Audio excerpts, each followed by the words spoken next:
පිළිසඳර ආරම්භමු.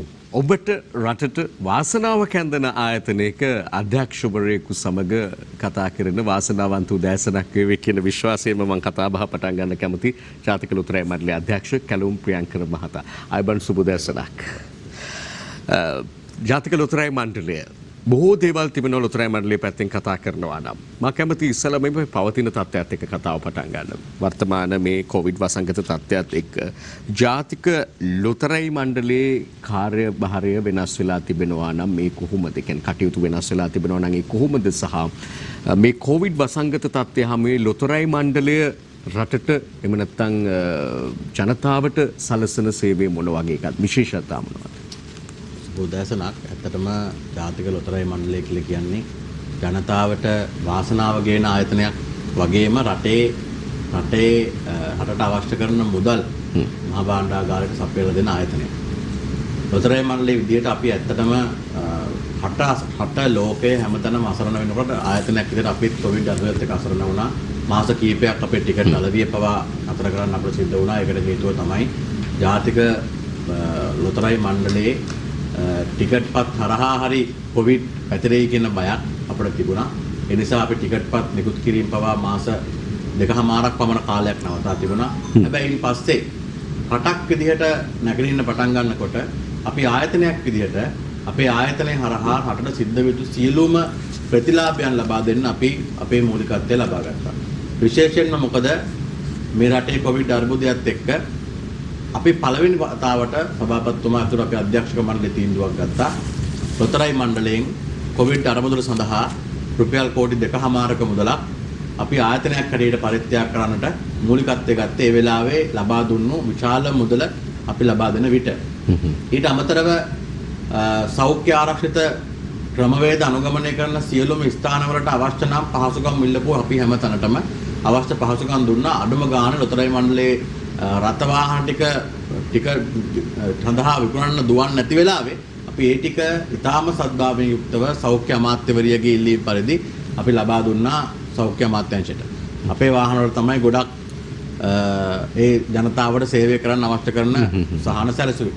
ඒ වගේම තමයි විවිධ ස්ථානවල අපි ඇති කරා සෞඛ්‍ය ආරක්ෂක ක්‍රමවේද ඇති කර ගැනීම සඳහා අවශ්‍ය කරන පහසුකම් අපි සමහර බස් ස්ටෑන්ඩ් තෝරගෙන සමහර දිස්ත්‍රික්ක තෝරගෙන අපි යම්කිසි වැඩපිළිවෙලක් අපි ආරම්භ කරා. අපි සාර්ථකව ආයතනයක් විදිහට ඒ වැඩේ කරන ගමන්ම අපේ අලෙවි නොඩි ජාලය ආරක්ෂා කරන්න තියෙන අපි හැමදේම කළා. ඔවුන්ට අවශ්‍ය කරන පහසුකම් ටික දෙන්න. මම හිතන්නේ ආයතනයක් විදිහට ඔවුන් වැටුපට සම්පූර්ණ වැටුපට වැඩ කරන මිනිස්සු නෙවෙයි. ඒ සියලු දෙනා දෛනික වේතනයේ වැඩ කරන පිරිසක්. ඔවුන්ට මේක අහිමි වුණ ආදායම. ඒ ආදායම අහිමි වීම වැළැක්වීම සඳහා අපි හැම කෙනාටම වෙනම සහනාධාර මුදලක් ලොතරැයි මණ්ඩලයේ රුපියල් 17000කට පමණ පිරිසකට විශාල පිරිසකට අපි සහනාධාර මුදලක් පවා ලබා දුන්නා. රටක් හැටියට මහා භාණ්ඩාගාරයට අවශ්‍ය කරන මුදල් පවා අපි තාමත්ම කඩිනමින් කොවිඩ් අර්බුදය මැදත් ලබා දීමට කටයුතු කළා. එයින් කියවෙන කාරණාවක් තිබෙනවා ලොතරැයි අලෙවි නියෝජිතයින් 17000ක පමණ පිරිසක් මේ රටේ සේවය කරමින් ඉන්නවා. ඔබට වාසනාව රටට වාසනාව අරගෙන එන්න කටයුතු කරමින් ඉන්නවා. මේ අය මුහුණ දීපු අභියෝගාත්මක තත්ත්වය හමුවේ අප දැක්ක පසුගියදාක සභාපතිතුමා නීතිඥ ලලිත් පියුම් පෙරේරා මැතිතුමාත් විශේෂ ඉල්ලීමක් යුද හමුදාපතිවරයාගෙන් එහෙමත් කරනවා. ඒ අයටත් මේ කොවිඩ් එන්නත ලබා දීම සඳහා කටයුතු කරන්න. දැන් මේ වෙනකොට 1,75,000ක් විතර කොවිඩ් එන්නත් ලබා දීලා තියෙනවා. තවත් 75,000ක පමණ ප්‍රමාණයක් මේ කොවිෂීල්ඩ් මේ ක්‍රමය යටතේ ලැබෙන ඇස්ට්‍රාසෙනිකා එන්නත ලබා දීම සඳහා හැකියාව තිබෙනවා. එහිදී අවස්ථාවක් ලැබෙනවද ලොතරැයි අලෙවි නියෝජිතයින්ටත්? කොහොමද එහි තත්ත්වය? අපි ඇත්තටම විශ්වාස කරනවා සභාපතිතුමා ඉල්ලීම කළේ ඇත්තට මේ විශ්වාසය මත අපි තාමත් අපි බලාපොරොත්තු වෙනවා. මොකද අපි ආයතන අතර විශේෂ ආයතනයක් රජයට අරමුදල් සපයන ඒ සහ විශාල අලෙවි ජාලයක් සිටින ආයතනයක් ජාතික ලොතරැයි මණ්ඩලය කියලා කියන්නේ. එතකොට ඒ අලෙවි ජාලයේ සෞඛ්‍ය ආරක්ෂිතව ආරක්ෂා කිරීම වගකීමක් තියෙන අපිට ඒකෙන් ආදායම එන්නේ ජනතාවට වාසනාව දෙනවා වගේම රටට. රටට ආදායම එන්නේ. එතකොට සෞඛ්‍ය ශාස්ත්‍රය රණවිරුවන් සහ විශාල අනුපමය මෙහෙයක් කරන මේ සෞඛ්‍ය ශාස්ත්‍රය වඩා වර්ධනය කරන්න මෙහෙයක් කරන සියලු දෙනාට දායකත්වයේ සපයන ගමන් අපි බලාපොරොත්තු වෙනවා ලොතරැයි මණ්ඩලයේ විශේෂ මේ 17000කට පිරිසකටත් ඒ නැත ඉක්මනින්ම ලබා දෙවි කියලා. දැන් මේ අද වාර්තා අතරේ තිබෙනවා ආර්ථිකය ශක්තිමත් කිරීම සඳහා කටයුතු කරන පාර්ශවවිතය ලබා දීම සඳහා යම් සූදානමක් තිබෙනවා කියලා. කොවිඩ් තත්ත්වය නොවුනා නම් සාමාන්‍ය වාතාවරණය තුළ ජාතික ලොතරැයි මණ්ඩලය රටේ ආර්ථිකයට දෙන දායකත්වය කොහොමද ප්‍රමාණාත්මකව කතා කරොත්? අපේ සාමාන්‍යයෙන් කොවිඩ් තත්ත්වයක් නොමැතිව 2019 වසරේ අපේ රුපියල් බිලියන 3කට ආසන්න මුදලක් මහා භාණ්ඩාගාරයට දීලා තියෙනවා. හැබැයි කොවිඩ් තත්ත්වය මැද වුණත් ඉතිහාසයේ ප්‍රථම වතාවට විශාල ආදායමක් අපි මෙවරත් බිලියන 2.5ක් පමණ ප්‍රමාණයක් 2020 වර්ෂයේදී මහා භාණ්ඩාගාරයට ලබා දීලා තියෙනවා. අපි බලාපොරොත්තු වෙනවා එළඹෙන වසර අපි දිගු කාලින සැලැස්මක් හදලා තියෙනවා ආයතනයක් විදියට. තව අවුරුදු 4ක් 5ක් යනකොට අපි කී ගුණයකින් මේ ගුණය වැඩි කරන්න ඕනද කියලා මහා භාණ්ඩාගාරයට දෙන මුදල. ඒක දෙන්න නම් එම්මනේ මුදලක් දෙන්න නම් අපි මේ රටේ ඉන්න පාරිභෝගිකයන් ආකර්ෂණය කරගන්න වැඩපිළිවෙල හදා ගන්නට ඕන. ඒ ආකර්ෂණය කරන වැඩපිළිවෙල අපි තරුණයන්ගෙන් පටන් අරගෙන තියෙනවා. මේකේ තෑගි රටාව අපි වෙනස් කරලා තිබෙනවා. තරුණයෝ කීප දෙනෙක් ඉන්න හින්දා හරිම ලේසි එක රටාව වෙනස් කරලා තියෙනවා. සාම්ප්‍රදායෙන් ඔබට ගිහපු ආයතනයක් බවට පත් කරන්න අපි අවශ්‍ය කරන කටයුතු ටික කරලා තියෙනවා. විශේෂයෙන්ම මේ ගිය අවුරුද්දේ පමණ කොවිඩ් අර්බුදය මැද වුණත් කෝටිපතියන් 33 දෙනෙක් කෝටිපතියන් 33 දෙනෙක් අපි මේ රටට බිහි කරා. ඒ වගේම ඉතිහාසගතම කෝටිපතිය රුපියල් කෝටි 23 පතියෙක් අපි මෙගා පවර් ලොතරැයි හරහා රටට දායාද කළා. මහනුවර ප්‍රදේශයෙන් එතුමිය ජයග්‍රහණය කළේ රුපියල් කෝටි 23ක්. ඒක තමයි ඉතිහාසයේ වැඩිම ලොතරැයි ජයග්‍රහණය. ඒක ලබා දුන්නෙත් අපි කොවිඩ් අර්බුදයේ මැද. හොඳයි. රටේ ආර්ථිකයට දක්වන දායකත්වය සහ ඒ වගේම ජනතාවට දෙන මේ තෑගි පිළිබඳව ලැබෙන තෑගි මුදල් පිළිබඳව සඳහනක් වුණා වගේම ඒ ලැබපු මුදල් වලින් කෙරුණු කටයුතු පිළිබඳව අවධානයෙන් දෙන්නේ. ඒ පිළිබඳ සොයා බැලීමක් මාර්ගෝපදේශයක් තිබෙනවාද සහ මේ ආදී කාරණා පමණක් නෙවෙයි මේ අලෙවි නියෝජිතයෝ පිළිබඳව ලොතරැයි මණ්ඩලයේ ඉදිරි කටයුතු පිළිබඳව තව බොහෝ දේ අපිට තියෙනවා කතා කරන්න. අධ්‍යක්ෂ කැලුම් ප්‍රියංකර මහතා සමග කතා කරමින් ඉන්නේ ජාතික ලොතරැයි මණ්ඩලයේ අධ්‍යක්ෂ කැලුම් ප්‍රියංකර මහතා එක්ක.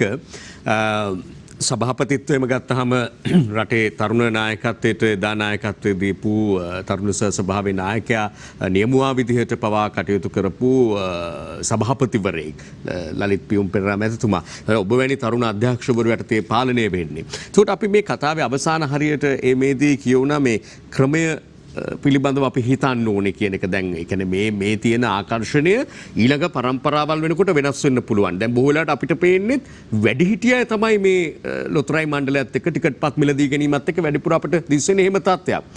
ඒ වෙනසට ඔබ සූදානම්ද? අලුත් යෝජනා තිබෙනවාද? කොහොමද එහි තත්ත්වය? ඒ වෙනසට අපි සූදානම් නැති වුණත් අපි සූදානම් වෙන්න ඕන. ඒ වෙනස නොවුනොත් තව ටික කාලයක් යනකොට අවුරුදු 10ක් 15ක් යනකොට ලොතරැයි සමග තියෙන බැඳීම ජනතාවක නැති වෙන්න පුළුවන්. ඒකින්ද අපේ බලාපොරොත්තුව තමයි තරුණයත් එක්ක මේ ගනුදෙනු අපි කරන්න ඕන. ඒකට සභාපතිවරයා විශාල මෙහෙයක් කරනවා. අපි විශේෂ පරිපූර්ණ කීපයක් අපි යෝජනා කරලා තියෙනවා. තරුණයන්ව ආකර්ෂණය කර ගැනීම සහ තරුණයන්ගේ අනාගතය වාසනාවත් එක්ක දැන් අපි කවුරු හරි වාසනාව කියන එකේ විශ්වාස කරන්නේ නැත්නම් ටිකට් පතක් මිලදී ගන්න නැහැ නේ. අපි ක්‍රිකට් මැච් එකක් බලන්න කැමති නැත්නම් මැච් එකක් බලන්නේ නැහැ නේ. අපිට මොනවා හරි අපේ හිතේ කැමැත්තක් තියෙන්න ඕනේ. ඒ කැමැත්ත මම හිතන්නේ කුඩා කාලේ ඉඳන්ම හැදෙන්න ඕන. ඒ හැදෙන තැනට අපි ආයතනයක් හරියට අවශ්‍ය කරන කටයුතු කරගෙන යනවා. එතකොට තරුණයා බලාපොරොත්තු වෙන ස්මාර්ට් ලෝකයක් මේක. අපි මේ ස්මාර්ට් ලෝකෙට මේ රටේ සියලුම ආයතන උතරයි මණ්ඩල හැමනක් නෙමෙයි. මේ රටේ සියලුම ආයතන ගමන් කරන්න ඕන. මොකද වත්මන් ජනාධිපතිවරයාගේ අභිලාෂය තියෙන්නේ වෙනසක් නේ.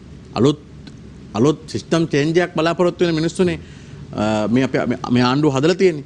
එතකොට මේ ආයතන සීලුම ඒවයි ඒ අවශ්‍ය කරන කටයුතු තරුණයා වෙනුවෙන් නිර්මාණය විය යුතුයි. ඒ නිසා අපි බලාපොරොත්තු වෙන ආයතනයක් හැටියට තව අවුරුදු 10ක් පමණ යනකොට තරුණ ආකර්ෂණය සම්පූර්ණයෙන් වැඩිම ආයතනයේ බවට ජාතික ලොතරැයි මණ්ඩලය පත් කරා. තරුණයන් සමග වැඩ කරන දැන් අපි උදාහරණයක් විදිහට අපි ක්‍රීඩාවට විශාල මෙහෙයක් කරන ආයතනයක්. ඒ වගේම සෞඛ්‍ය අමාත්‍යාංශය පැත්තෙන් ඊට පස්සේ කෘෂිකර්ම අමාත්‍යාංශය පැත්තෙන් සහ සියලුම වපසරියන්ගෙන් යුක්ත සියලුම බිම් කඩන් සඳහා අපි යම්කිසි වූ සේවයක් කරන ආයතනයක්. එතකොට ඒ සඳහා අපිට ඉතාමත් ලේසියෙන්ම තරුණයන්ව ආකර්ෂණය කරගන්න පුළුවන්.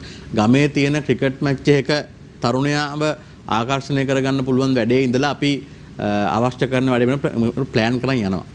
හොඳයි. ඔය එක්කම දැන් ඔබෙන් හොඳ කාරණාවක් කියුණා බැඳීම කියන එක.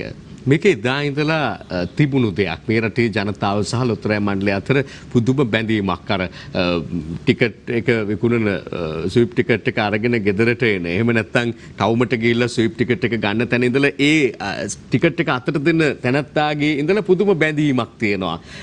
ඉන්පස්සේ ජයග්‍රහණයක් ලැබුණාම දිනුමක් ලැබුණාම ඒ පිළිබඳව සතුටු වෙලා ඒ මුදල් පරිහරණය කරනකොට අන්න ඒ තැනදී තමයි මං හිතන්නේ ලොතරැයි මණ්ඩලය තවදුරටත් වැදගත් මැදිහත් වීමක් කරන්න පුළුවන් කියලා අපිට හිතෙනවා මේ ජීවිත නගා සිටුවීම පිළිබඳව.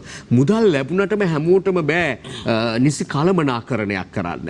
එහෙම වැඩපිළිවෙලක් තියෙනවද? මොකද අපි අහලා තියෙන විවිධ කතා තියෙනවා කෝටි ගණන් තෑගි ලැබිලා හිටියටත් වඩා පල්ලෙහාට ජීවිතේ වැටිච්ච මිනිස්සු ගැන. මොකක්ද ඒ ගැන තියෙන වැඩපිළිවෙල? ඇත්තටම ලොතරැයි මණ්ඩලයට ආවට පස්සේ මම ඒ වගේ කෙනෙක්ව හොයාගෙන ගියා.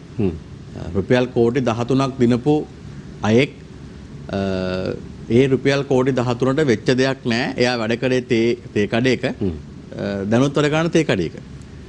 දැනුත් වැඩ කරන තේ අපි ඇහුවට පස්සේ කිව්වේ රුපියල් 20න් කරපු දේ ඇති මහත්යෝ කියලා. හැබැයි ඒක නෙවෙයි වෙන්න ඕන.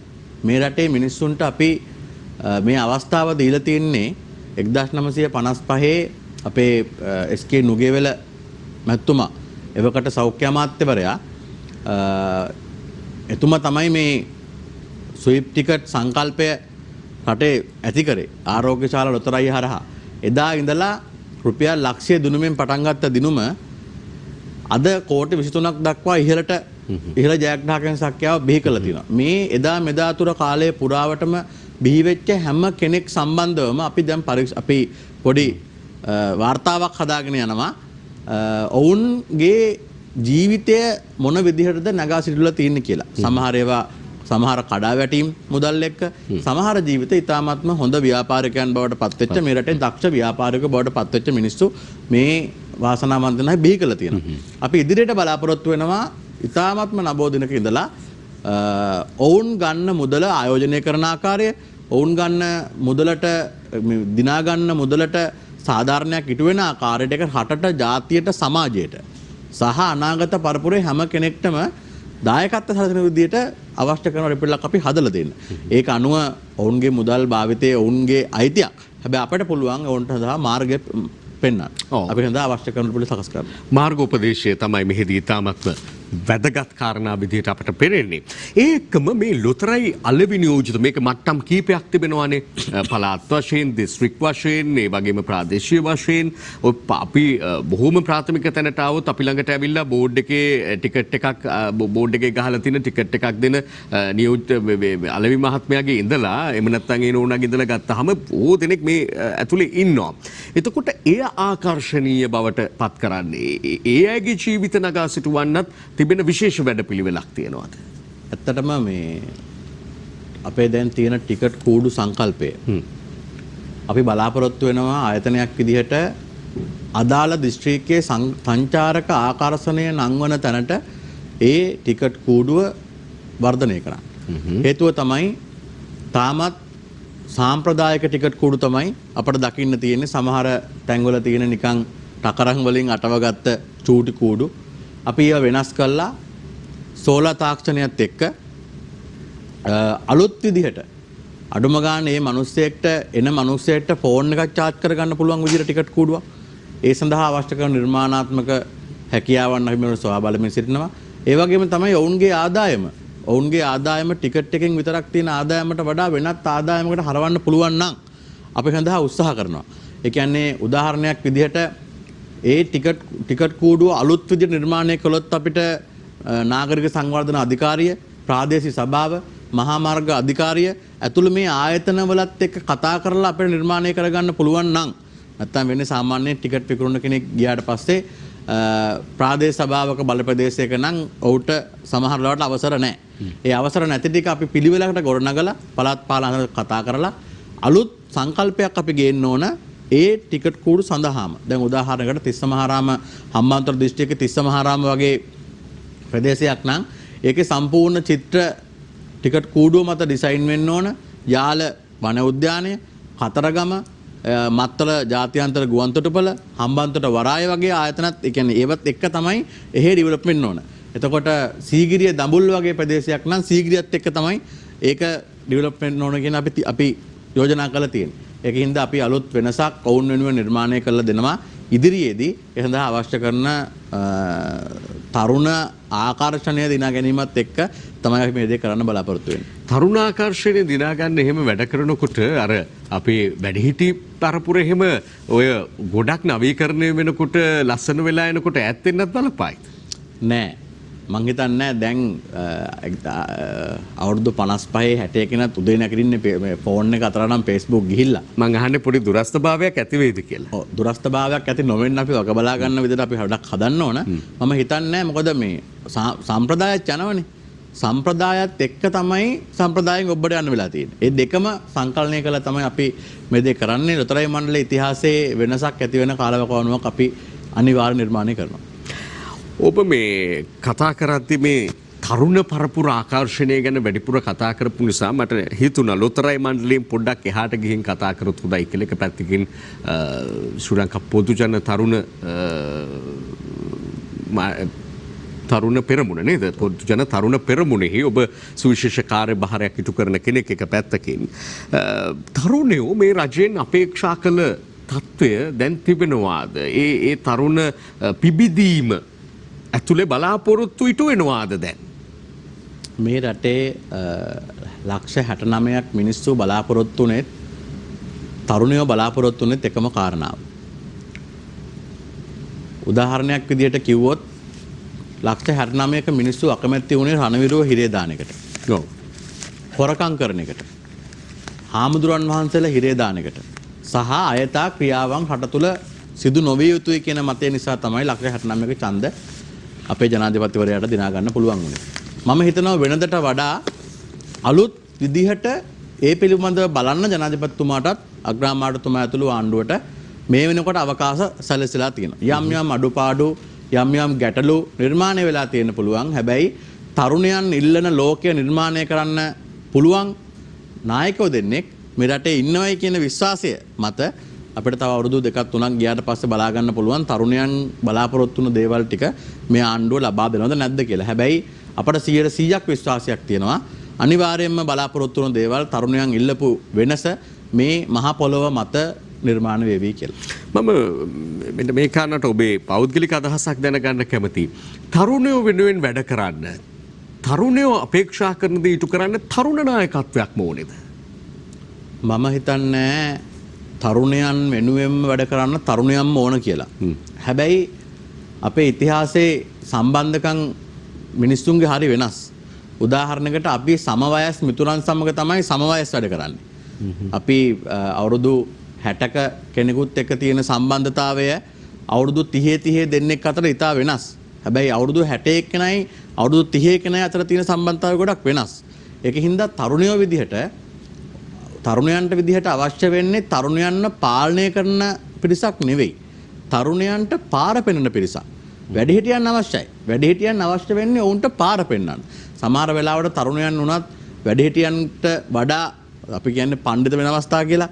එහෙම අවස්ථා තියෙන්න පුළුවන්. හැබැයි එහෙම වුණාට පස්සේ වෙන්නේ වැරදි තැනකට තමයි රට තල්ලු වෙන්නේ. හැබැයි තරුණයාට නිසි කළමනාකරණයක් සහිත නායකත්වයන් ඒක වයසක් අදාළ නැහැ. හැබැයි තරුණයන් පිරිසක්ම එකතු වෙලා ටීම් වර්ක් එකක් කරන විදිය කරන වැඩේයි උපදේශක මණ්ඩලයක් ඇවිල්ලා තරුණයාගේ ඔළුවට දාන වැඩේ අතර නම් වෙනසක් අපි දකිනවා. ඒ හින්දා තරුණයන් පිරිසක් විසින්ම කරන වැඩක් සාර්ථක වීම වැඩි කියන තැන තමයි මම ඉන්නේ. හොඳයි ඔබේ මතයනේ. ඊළඟට අපි නැවත මේ ජාතික ලොතරැයි මණ්ඩලය දිහාවට හැරුණොත් එක පැත්තකින් මේ නව සංකල්ප ගැනීම පිළිබඳව ඔබ කතා කරනවා සහ තරුණ ආකර්ෂණය දිනා ගැනීම පිළිබඳව ඔබ කතා කරනවා. මේ තරුණ ආකර්ෂණය දිනා ගැනීමට නව සංකල්ප අරගෙන මෙහෙම එනකොට විරෝධතාත් එන්න පුළුවන්.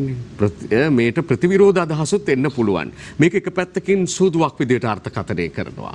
දැන් අපි සාමාන්‍යයෙන් ගිහිල්ලා මේ රුපියල් 20ක් දීලා ටිකට් එකක් ගන්නකොට ඒක දැනුනේ නැති වුණාට මේ දායක වෙන්නේ එහෙමයි දෙයකට එහෙම දෙයකට කියලා මේක අර්ථකථනයේදී එහෙම අර්ථකථනය වෙනවා.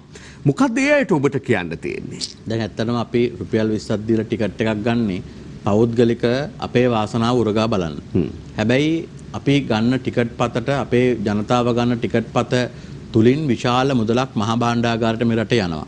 ඊට අමතරව ඒ ටිකට් එක මිලදී ගන්න කෙනාට වාසනාව තියෙනවා කෝටිපතියෙක් වෙන්න පුළුවන්ද ලක්ෂපතියෙක් වෙන්න පුළුවන්ද කියන කාරණාව තියෙන ඒ වාසනාව මත අපිට මේ වැඩපිළිවෙලත් එක්ක වාසනාව උරගා බලන වැඩපිළිවෙලත් එක්ක ගියොතින් මේ රටේ අනාගත පරපුරත් එක්ක වෙනස් වෙන සිස්ටම් එකකට අපි යන්න ඕන කියලා තැනට ගේන්න තමයි අපි විශේෂයෙන් උත්සාහ කරන්නේ. ඒකට හේතුව තමයි අපි හැමදාම ටිකට් කූඩුවට ගිහිල්ලා ටිකට් පත මිලදී ගන්නේ. අපේ ලෝකෙ මිනිස්සු කැමති අලුත් මිනිස්සු ගෙදර ඉඳන් ටිකට් පත මිලදී ගන්න. දැන් අපි කඩේකින් බඩු ගන්න දැන් කඩේකට යන්න ඕනේ නැහනේ. අපිට ෆෝන් එකකින් ඕඩර් කරලා පෙට්ටියක් ගෙන්න ගන්න පුළුවන්. අපි ටිකට් වලට විතරක් ඇයි ටිකට් කූඩුවටම ගිහිල්ලා ටිකට් මිලදී ගන්න ඕනේ කියලා කියන්නේ. ඇයි අපිට බැරි ටිකට් එක ඕඩර් කරලා ගෙදරට ගෙන්න ගන්න. එහෙම නැත්නම් ටිකට් එකක් print වෙන්නම ඕනද ටිකට් එකක් කියලා කියන්න. print නොවි ඒක වාසනාවක් බවට පත් කරගන්න බැරිද? එහෙම කරත් එකක් මෙහෙම කරත් එකක්. දෙකම සමානයි. දෙකම සමානයි. මහා භාණ්ඩාගාරයට ඒ විදිහට මුදල යනවනම් ඒ නියෝජිතයන්ට මේ තියෙන ආකාරයටම අලුත් විදිහට ඒගොල්ලොන් දිනපතා දෛනික වේතනය ඒ විදිහට ලැබෙනවා නම් මම හිතන්නේ මිනිස්සු කාර්යක්ෂම කරන වෙබ්ලොග් අපි හදන්න ඕන. අපි නම් යෝජනා කරන්නේ ටිකට්පත් මුද්‍රණය කිරීමත් වියදමක් නේ. ඒ මුද්‍රණය කිරීමේ වියදම් පවා රජයට දරා ගන්න නොදී ඒක වෙනස් විදිහට අලුත් සිස්ටම් එකට යන්න ඕන කියන තැන අපි ඉන්නවා. මම කැමතිට එකසු කිරීමක් කරන වියදමක් විතරක් නෙමෙයි අපි සමහරලාට අදටත් දකින්න ඒවා අපේ ආකල්ප දියුණු නොවීමේ ප්‍රතිඵල පරිසරයේ කොච්චර විනාශ වෙනවද කියන එක අලංකරණය නැති වෙනවද කියන එක ඒක තව පැත්තක්. ඔව් අපි ඇත්තටම පරිසරයට ආදරය කරන්න ඕන මිනිස්සු. මේ මහ පොළොවේ අපි උපදින්නේ මේ පරිසරය ස්වභාව ධර්මයේ අපේ අතට දායාද කරලා දීලා.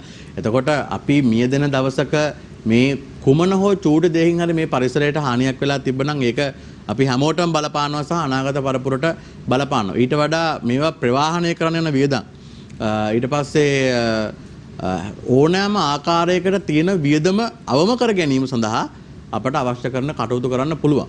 අපි යෝජනා කරලා තියෙනවා යෝජනා කීපයක්. අපි හිතනවා මුදල් අමාත්‍යාංශයෙන් අපේ ගරු අග්‍රාමාත්‍යතුමා ඉතාමත්ම නැනවත් දේශපාලන නායකයෙක් මේ මහ පොළොවේ බිහි වෙච්ච එතුමා ඒ අවශ්‍ය කරන කටයුතු අපට සම්පාදනය කළ දේවි. ඒ අවශ්‍ය කරන හොඳ විශේෂම කියන්න ඕන ජාතික ලොතරැයි මණ්ඩලය අවුරුදු 58ක ඉතිහාසයක් තිබ්බට අපට තාම අපිට බිල්ඩින් එකක් නැහැ. අපිට ඉන්න තැනක් නැහැ. නිවහනක් නැහැ. අපි තාම ඉන්නේ කාලෙන් කාලට ආපු අය කරේ කුලියට තමයි ඉන්නේ. ඇයි බොහෝ දෙනාගේ හිසට සෙවණක් ඇදුවට ලොතරැයි මණ්ඩලයට හදාගන්න බැරි? අන්නේ සෙවණ හදාගන්න අපි උත්සාහ කරනවා මේ වෙලාවේ අපි ඉන්න වෙලාවේ හරි එක කරලා යන්න. මොකද අනාගතයටවත් අතීතයටවත් බැනවැදලා වැඩක් නැහැ. අපි ඒ සඳහා අවශ්‍ය කරන කටයුතු කරන්න ඕන. අනාගතයේ දවසක මෙතෙන්ට එන කාට හරි තමන්ගෙම කියලා නිවහනකේ කටයුතු කරන්න අවශ්‍ය කරන ශක්තිය අපේ අග්‍රාමාත්‍යතුමා අපට ලබා දීලා තියෙනවා. මෙහෙමන කාලයක් නොවුණු විදිහට අපට නිවහන හදා ගැනීමේ අවකාශත් මේ වෙනකොට සැලසෙමින් පවතිනවා. ඒ වගේම තමයි අපි හිසට සෙවණක් ගැන කතා කරාට පස්සේ නිවාස සංවර්ධන අධිකාරිය සඳහා සෙවණ නිවාස ව්‍යාපෘති සඳහා විශාල මුදලක් අපි දායාද කරලා තියෙනවා මේ රටට. ජනතාව ලබාගත් ටිකට් වලින් ඒ සඳහාත් අපේ විශේෂයෙන්ම අගමැතිතුමා ඒ අමාත්‍යාංශයේ අමාත්‍යතුමා ඒ වගේම ඉන්දික අනුරුද්ධ අපේ ගරු ඇමතුමා එතුමත් විශාල කාර්යභාරයක් සෙවණ නිවාස සංවර්ධනයත් එක කරනවා කියනයි මතක් කරන්නට ඕන. හොඳයි. අපි මේ කෙටි වෙලාව ඇතුළත වුවත් බොහෝ දේවල් දැන් මේ ඔබ වියදම් කරන රුපියල් 20න් රටට මොනතරම් දායකත්වයක් සැපයනවාද කියන එක මේ කතාබහ ඇතුළත හොඳටම කියවුණා. ඒක ලොකු දායකත්වයක්. ඔබට වාසනාවක් රටට දායකත්වයක් මේ අපි ලබා දෙන්නේ. ඒ වාසනාවට ලැබෙන මුදල හරි විදිහට කළමනාකරණය කරගෙන පරිහරණය කිරීම පිළිබඳවත් ලොතරැයි මණ්ඩලයේ තියෙන වැඩපිළිවෙල ඊළඟට ගත්තාම ඔබට වාසනාව අරගෙන ලොතරැයි කූඩුවේ ජීවිතය සුඛිත හිතබුදිත කරන්න තිබෙන වැඩපිළිවෙල සහ මේ ජාතික ලොතරැයි මණ්ඩලයේ අනාගත අභිවෘද්ධිය උදෙසා තිබෙන වැඩපිළිවෙලදී බොහෝ දේ අපි අධ්‍යක්ෂ කැලුම් ප්‍රියංකර මහතා සමග සාකච්ඡා කරන්නට හැකියාව ලැබුණා. අපි ඔබතුමන්ට සමුදෙන්නට සූදානම් සහ ඒ බලාපොරොත්තු ඉෂ්ට සිද්ධ වේවා කියලා ප්‍රාර්ථනා කරනවා මේ රට වෙනුවෙන් රටේ ජනතාව වෙනුවෙන්. ආයුබෝවන් ඔබතුමන්ට. අර අපේ රුවන් ශ්‍රීලාල් දල්පදාතු පුංචි වෙලෙන්දා කියනවා වගේ මාමේ නැන්දේ අයියේ අක්කේ නසූරාලා බලන්න කියලා තමයි අපිට අවසාන වශයෙන් කියන්න තියෙන්නේ. සූරණ ටිකට් නම් දැන් කොහොමද මන්දා ඒ තරමට තියනවාද කියලා ඉස්සර තරම්ම වෙනස් වෙලා තිබෙනවා. ඒ බොහෝ දේ කෙසේ වෙතත් අපි කියමුකෝ උරගාලා බලන්න එන්න කියලා. අපිත් සමුගන්නවා යලිත් හෙට උදෑසන සතියාන්තයේ අපි මුණ ගැසමු. එතෙක් ඔබට සුබ දවසක්. දිනපතා අලුත් වීඩියෝ සහ ප්‍රවෘත්ති නැරඹීමට ඉහත බටන් එක ක්ලික් කර සියත TV සබ්ස්ක්‍රයිබ් කරන්න.